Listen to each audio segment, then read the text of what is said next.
watu wa shares. Tutawaambia na tutamuonyesha Kenya si ya kabila moja, si ya kabila mbili ama ya kabila tatu. Kenya ni ya kabila 42. Na mimi niko na furaha.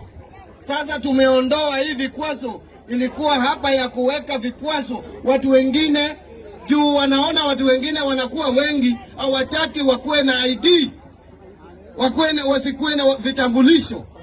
Ndio wanatunyanyasha, wanasema sijui tarakaniti nini. Tarakaniti iko Tana River. Shida ilikuwa tu moja, hatukukuwa na vitambulisho. Sasa mtakuwa na vitambulisho. Ninataka tukienda kwa kura ya 2027 watu wa Tana River mkuwe na kura 1400, 1500. Na wakati wa kupiga kura, juu tutakuwa tumeweka maji hapa, msihamehame. Lazima mkae hapa mpige kura. Si ndio?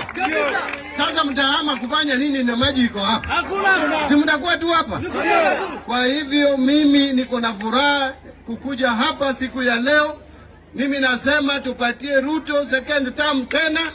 Alafu akimaliza tutakaa chini na Dr. Nur, tutakaa chini na ndugu yangu Yakub, tutakaa chini na Ali Wario, na mimi pia ninakaa hapo, na tuseme ni nani anakuwa rais na nani anakuwa deputy wake na nani anakuwa sasa minister of finance.